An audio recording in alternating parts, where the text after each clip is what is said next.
তারা বাংলাদেশের কোনো রাজনৈতিক দল ছিল না, তারা বাংলাদেশে কোনোদিন বাংলাদেশিদের জন্য রাজনীতি করেনি। ফ্যাসিস্ট শক্তি বাংলাদেশের জন্য ন্যাশনাল সিকিউরিটি থ্রেট। যেটা আমরা সাদা চোখে দেখছি সেটার পিছনে অনেক পর্দার অন্তরালে কারণ আছে। সাম্প্রতিককালে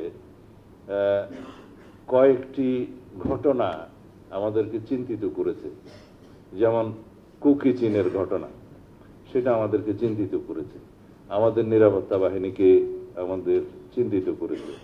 কারণ হচ্ছে যে তার পিছনেও অনেক কারণ আছে। যেটা আমরা সাদা চোখে দেখছি সেটার পিছনে অনেক পর্দার অন্তরালে কারণ আছে। যে এইখানে আমাদের পার্বত্য অঞ্চল এবং ভারতের একটি অঞ্চল, মায়ানমারের একটি অঞ্চল নিয়ে আর একটি বৈশ্বিক কোনো শক্তির পরিকল্পনা আছে।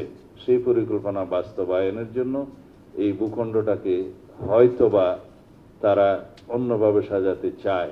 এর বেশি আমি আজকে বলতে চাই না এখানে।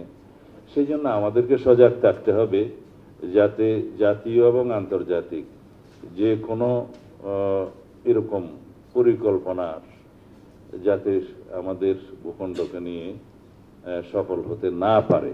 সেই জন্য আমাদের দেশের সশস্ত্র বাহিনী, নিরাপত্তা বাহিনী, বুদ্ধিজীবী মহল যারা এই বিষয়ে গবেষণা করেন এবং এই বিষয়ে যারা চর্চা করেন এবং এই লাইনে যারা সাংবাদিকতা করেন, সবাইকে সমন্বিতভাবে প্রচেষ্টা রাখতে হবে যাতে আমাদের স্বাধীনতা, সার্বভৌমত্ব এবং ভৌগোলিক অখণ্ডতা আমরা বজায় রাখতে পারি এবং বাংলাদেশের এই সীমানার মধ্যে সবাইকে নিয়ে আমরা সিটিজেন হিসাবে একসাথে থাকতে পারি।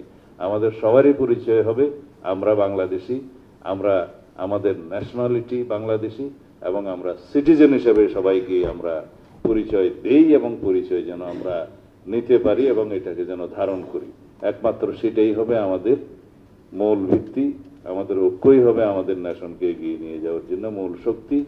এবং বর্তমানে যে কথাগুলো আমরা বারবার বলি যে বাংলাদেশের ফ্যাসিবাদ বিরোধী জাতীয় ঐক্যটাকে আমরা শক্তিতে পরিণত করে এগিয়ে যেতে হবে। বিকজ পতিত ফ্যাসিস্ট শক্তিটা বাংলাদেশের জন্য, আমি জেনারেল সাহেবদেরকে বলি আপনারা মনোযোগ দিবেন, সেই ফ্যাসিস্ট শক্তি বাংলাদেশের জন্য ন্যাশনাল সিকিউরিটি থ্রেট।